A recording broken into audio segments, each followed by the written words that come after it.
Hey, salut, bonjour à toi. Aujourd'hui, nous allons parler de comment est-ce que tu peux faire pour améliorer ton élocution. Tu sais combien je t'ai déjà dit que la communication a complètement changé ma vie. De sans-abri à conférencier à vice-champion de France des meilleurs orateurs. Beaucoup de personnes sous-estiment l'importance de la communication. J'ai déjà dit sur cette chaîne que la communication, c'est vraiment le Graal. Pourquoi? Parce que quand on apprend à mieux communiquer, ça nous permet d'améliorer notre image de nous-mêmes, ça nous permet d'améliorer notre personnalité, ça nous permet d'être beaucoup plus charismatique, développer notre confiance en nous et notre leadership. Bref, la communication, c'est vraiment au centre de notre vie.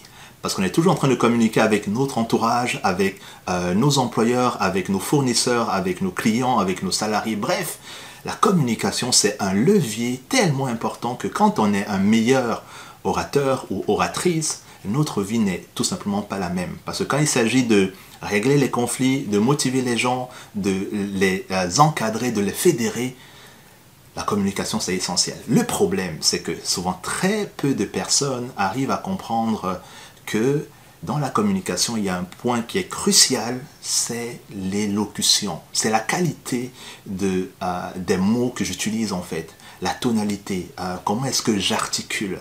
Cette articulation est tellement importante parce que si vous vous exprimez et que les gens ne vous entendent pas, ça ne sert pratiquement à rien en fait. Et les gens vont penser que vous êtes timide, vous n'avez pas assez confiance en vous, et forcément à un moment donné, ils ne vont pas vous respecter, parce que quand on ne vous écoute plus, ça veut dire qu'on ne vous respecte plus, et que les gens pensent que vous n'avez rien à dire d'important. Et je sais que c'est une erreur parce que les gens se trompent là-dessus. C'est la raison pour laquelle je pense qu'il est fondamental que vous travaillez sur la qualité de votre communication, notamment sur votre capacité à bien articuler. Alors, on va le voir à travers 6 exercices, d'accord? 6 exercices. Le premier exercice, c'est tout simplement de prendre la décision à partir d'aujourd'hui d'améliorer votre communication. La décision de commencer à bien s'exprimer.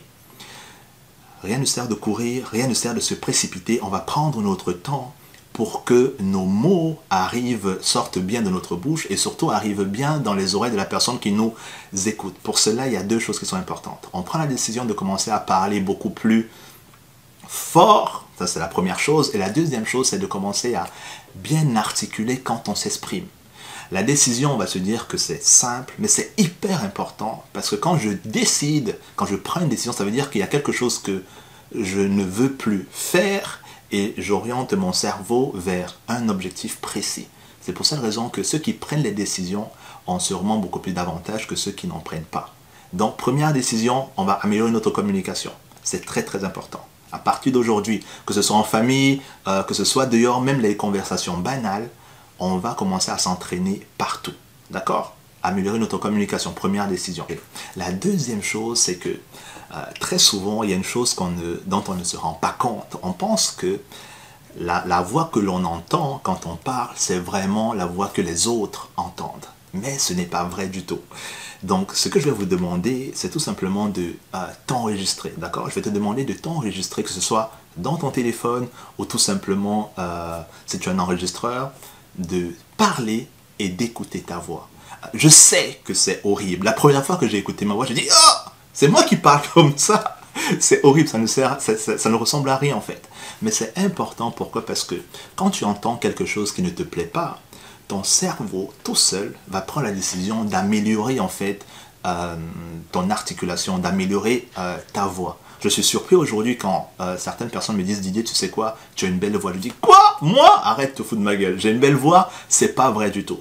Mais si tu m'avais écouté avant, déjà on ne m'entendait pas, d'accord? Parce que j'étais extrêmement timide, introverti. Et aujourd'hui, ce n'est pas du tout pareil. Et je continue encore à travailler là-dessus. Donc, enregistre-toi et écoute ta voix, d'accord? Fais vraiment cet effort-là parce que ça va énormément t'aider, surtout sur ton estime de toi. Parce qu'il faut que tu commences à t'apprécier. Si tu n'aimes pas ta voix, automatiquement, ton cerveau va t'amener à commencer à l'améliorer. Et l'objectif, c'est que tu écoutes ta voix soit chaque semaine, soit chaque 2 semaines. Mais il faut que ça devienne un rituel pour que tu puisses voir les améliorations que tu fais au niveau de ta voix. C'est très important. Le troisième exercice, si tu as envie d'améliorer ta voix, c'est un exercice qui est énormément connu. Moi, j'ai fait du théâtre et on demande tout simplement de mettre un stylo comme ça entre les dents et tu commences à t'exprimer en fait. Donc tu fais ça dans ta douche, ok. Moi je faisais ça beaucoup dans ma douche. Donc je mets le stylo là et je commence tout simplement à parler. Et je commence à parler, je sais que c'est bizarre. Et le problème c'est que quand tu vas parler comme ça, qu'est-ce qui va se passer? C'est que ne sois pas étonné qu'à un moment tu baves, d'accord? Donc mets bien de quoi te nettoyer. Mais tu es dans ta douche, dont personne ne voit, d'accord? Personne ne voit, tu es tout seul. Et si tu ne sais pas quoi dire, moi je t'invite tout simplement à prendre un livre et de commencer à lire en fait. Et tu commences à lire à haute voix, d'accord? Tu commences à lire à haute voix.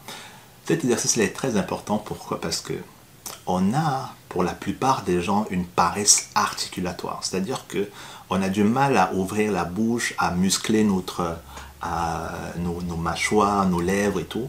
Et tout ça, il faut savoir que ce sont des muscles qui permettent de mieux t'exprimer et ça participe à ce que tu formes mieux les lettres, mieux les syllabes, mieux les voyelles. Bref, il faut savoir que les muscles que tu as autour de la bouche permettent de mieux former les lettres, mieux former les mots. Et si tu as une paresse articulatoire, ça veut dire qu'à un certain moment, tu ne fais pas beaucoup d'efforts au niveau de tes prononciations. Du coup, les gens ne vont pas bien t'entendre et ça va être nocif à ton élocution. Donc, c'est très important. Le quatrième exercice, quand tu veux aller un peu plus loin, c'est au lieu de prendre un stylo, quand tu as déjà fait le stylo, c'est que tu passes maintenant au bouchon de liège. Le bouchon de liège, qu'est-ce que tu fais? Tu le mets juste comme ça. Et là, tu commences à parler, tu commences à t'exprimer. Et c'est un peu dingue en fait. Tu parles, tu t'exprimes. C'est vrai que c'est bizarre, on ne t'entend pas. Mais si tu fais ça chaque jour, après que tu t'es terminé de te brosser les dents, il faut que ça devienne un réflexe. Tu te dis, ok, bon, je vais m'exercer sur mon élocution. Je vais prendre le bouchon de liège ou bien je vais prendre le stylo. Et hop, je commence tout simplement à m'exprimer. Et tu vas te rendre compte qu'à partir d'un certain moment, ton élocution sera meilleure. Et en plus, ça va devenir tellement fun parce que tu vas le ressentir en fait. Tu le sens, tu l'entends. Et les gens qui t'écoutent vont apprécier t'écouter, apprécier t'entendre. Le cinquième exercice, c'est le fait de répéter des phrases qui sont compliquées. Tu les connais déjà, les chaussettes de l'archiduchesse sont-elles sèches et archi-sèches?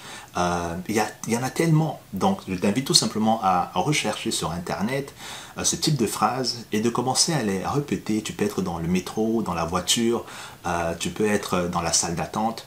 Amuse-toi juste à répéter cela. Et un truc qui pourrait être très intéressant, c'est que tu la répètes avec soit le bouchon de liège, soit avec le stylo entre les dents.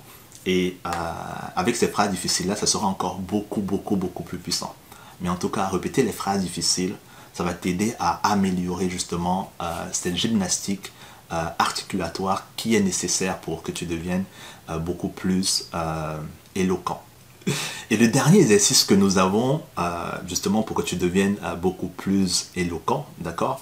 La première étape, c'est tout simplement que l'écoute en fait. Moi étant quelqu'un de dyslexique, moi j'ai besoin d'écouter en fait.